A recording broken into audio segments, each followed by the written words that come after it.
Some of you may have been watching on the History Channel that Emmy-winning series, Engineering an Empire.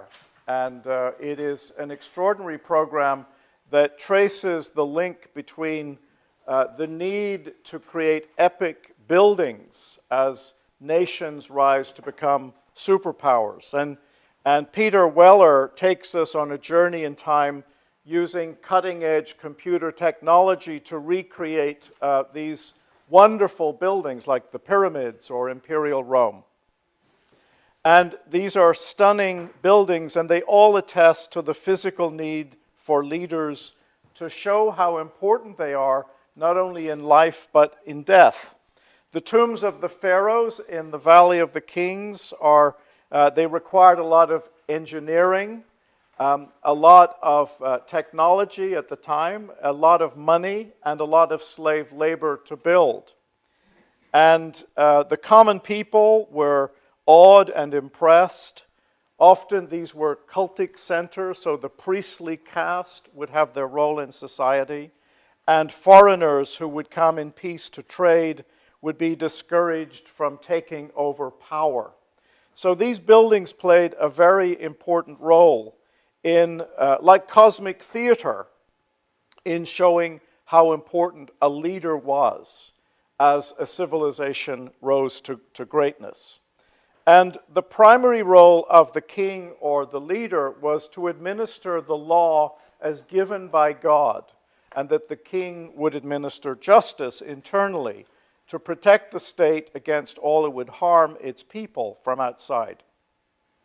Today's first reading is an epic theatrical coming together of the who's who of Israel.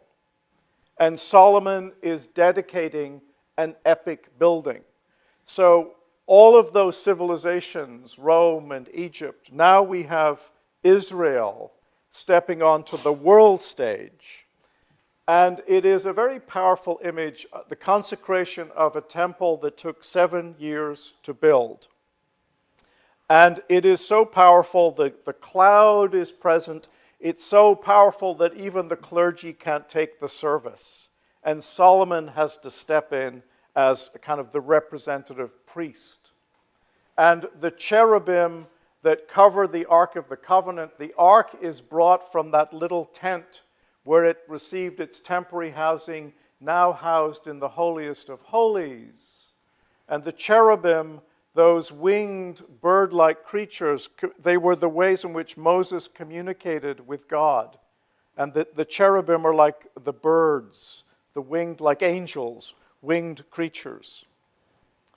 And what happens at this moment is the invocation of the mighty acts of God, the great covenants that have been created.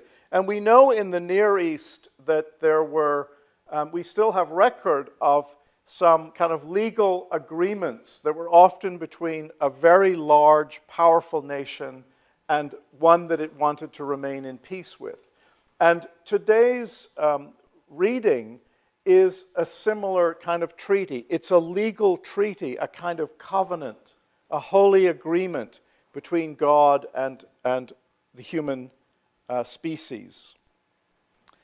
And we know what Solomon does is he invokes 3 important covenant agreements. The covenant with Abraham, the covenant with Moses, and the covenant with his father David.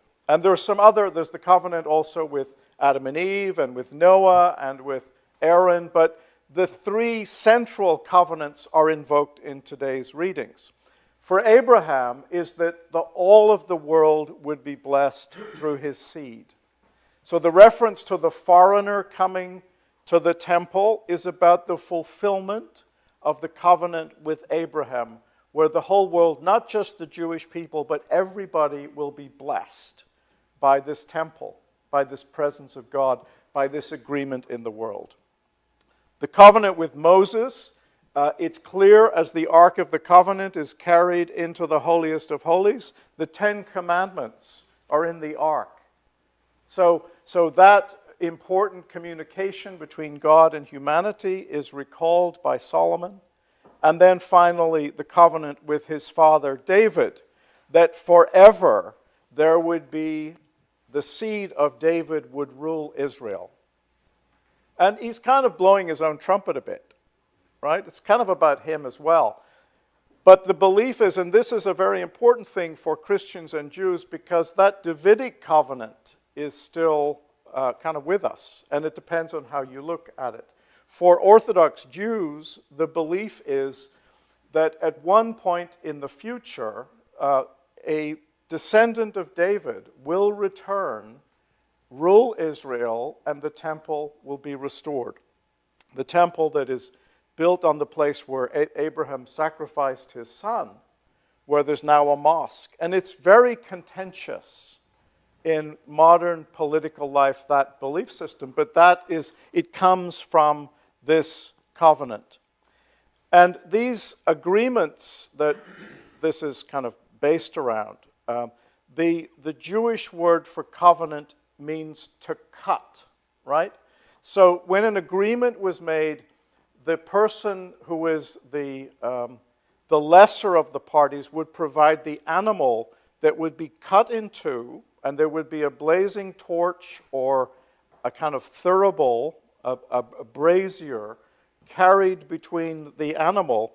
And the belief was that if I break this covenant, I will become like this animal. You know, we use the phrase to cut a deal. It's kind of like that. So this goes way back. This is centuries old, and this is the agreement. This is the blessing. And it's rather like, for once in the history of Israel, God is contained in a building, in a room, in the Ark of the Covenant. And we have to be very careful when we try to do that, when we try and contain God. You know, for Solomon it didn't work. We know that he was the last king to rule over a divided kingdom. It fell apart. The people who built this temple rebelled against him, largely because of what they had to go through while it was being built. We've talked about that. And the kingdom is divided. And so that idea of this temple being a place where God's covenant and God's promise to this people, it didn't quite work out. Now, for Christians, I want to talk a little bit about, we've been following the last couple of weeks about the bread, I am the bread of life discourse in John. And it ends today with people having a hard time with that.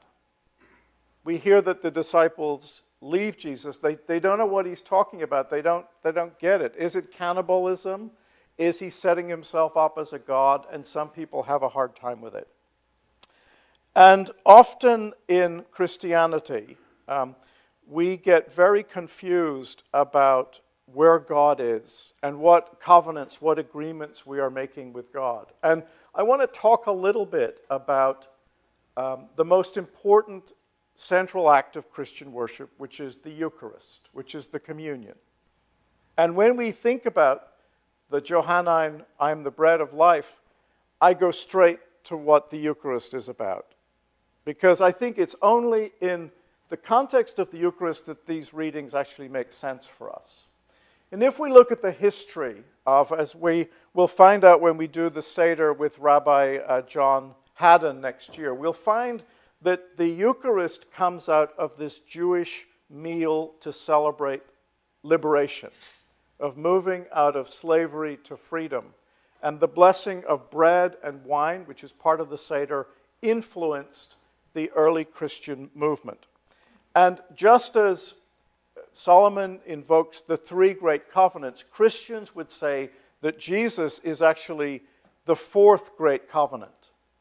This is my blood which is shed for you. This is the covenant. This is the new covenant. And Jews have still a hard time with that, but that's what Christians believe. And that we invoke the Abrahamic covenant, the covenant of David, and the covenant of Moses. The law of Moses is summed up in love your neighbor as you love yourself. Love God, love your neighbor as you love yourself. The Davidic covenant is summed up that Jesus is a descendant of the royal line of David. And the Abrahamic covenant is that everybody is embraced by the love and the grace of God. All around the world, not just the Jewish people, but all around the world.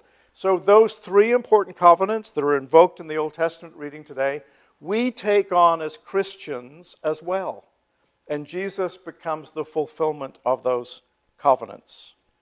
And it is a sacred agreement between humanity and God. So I want to talk a little bit about how we understand the Eucharist as Anglicans. And I know many of you come from different traditions. Some of you are Roman Catholics. Some of you come from Protestant traditions. And the Eucharist, we celebrate the Eucharist in St. Peter's every Sunday. And in fact, Tricia is a member of the 8 o'clock community. We celebrate the Eucharist here every Sunday. But we only do it at the main service once a month. And I want to talk a little bit about, because some of us we're kind of a little kind of weird about the Eucharist. Some of us may have been church damaged, and I want to talk about that, because sometimes the church has used the Eucharist really badly.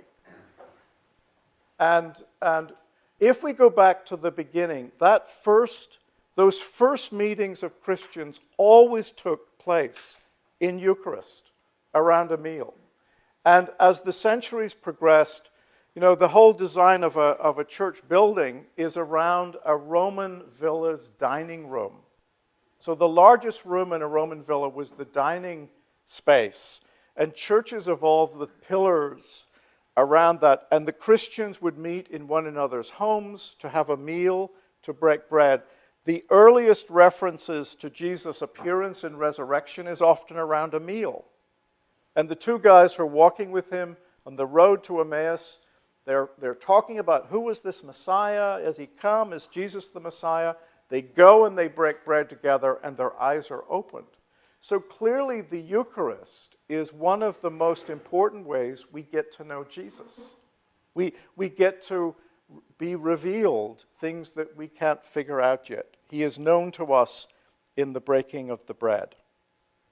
So what happened between these early community meals and sharing together, and as history evolved, for instance, in the Eastern Orthodox Church, what was first a screen to hold holy icons, it becomes a wall, the iconostasis. If you go into an Eastern Orthodox church today, you won't see the altar because there's the iconostasis between it. So the Eucharist becomes only something that the clergy take part in behind the screen and the people observe. So there is a disconnect. The Eucharist is kind of removed from its initial practice of being the community breaking bread in the presence of Jesus. In Roman Catholicism, it was also by the 17th century. It's interesting when we see the building of St. Peter's in Rome. That wonderful piazza designed by Bernini was based on the design of an opera, which was the new fad of its day. So the Eucharist and worship becomes theater that you watch. And people very infrequently took communion in those days. And in fact, it was only reserved, the bread and the wine was only reserved for the clergy again. And it was only at the beginning of the 20th century that we got back to these early first century Christian traditions. And all of the churches discovered what liturgy meant. And we changed the way that we thought. In Protestantism, we know that there were attempts to make it more of a community meal.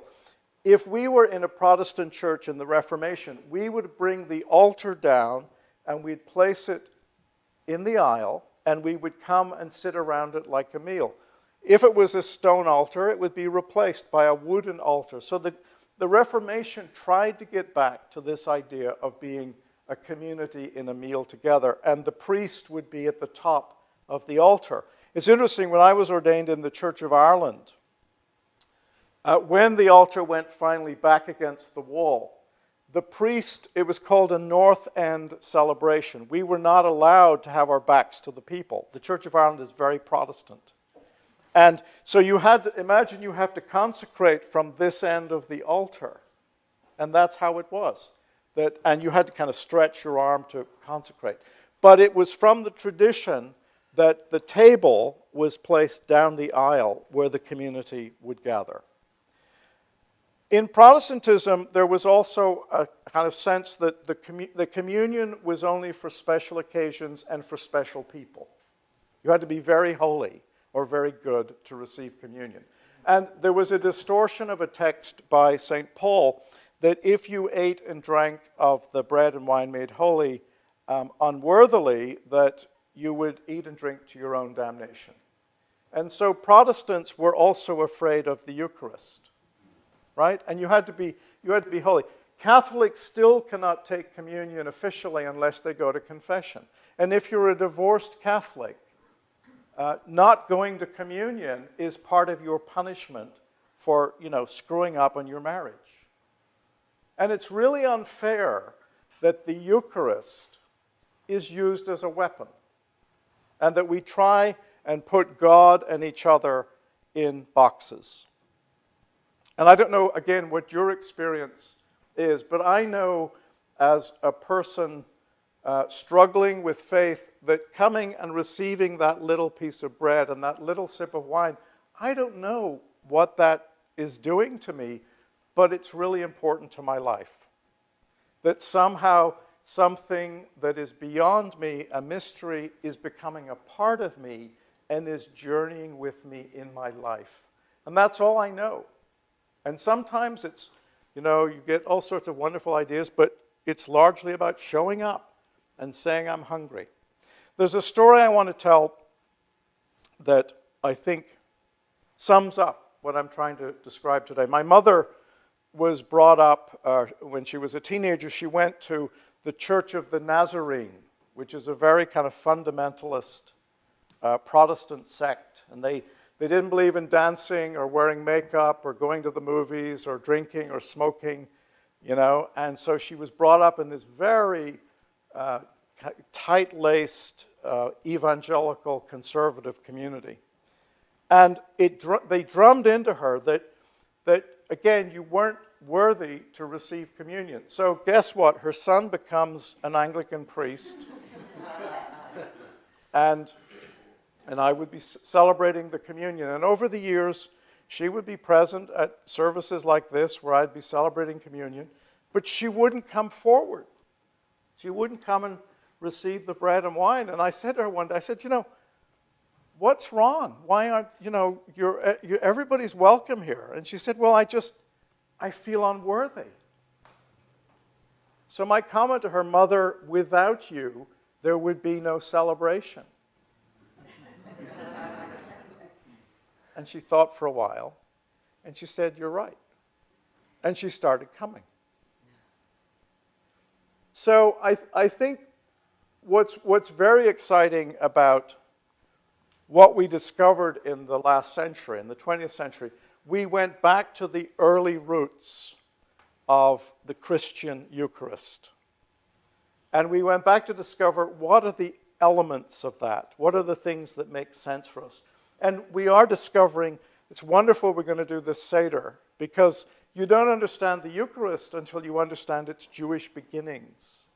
And it was about a celebration of moving from bondage to freedom. And that's the journey that we're all invited. And God cannot be contained in a room or a box or even a theology, but that we're all invited to journey with that mystery. There's a wonderful poem that some of you may know by George Herbert called Love Bade Me Welcome. And he is a wonderful Anglican mystic. And it's all about that sense that you don't feel worthy, but love says, come on, you're loved. And we make all the excuses, and love still says, come on up. So here is the poem. I will close with it today.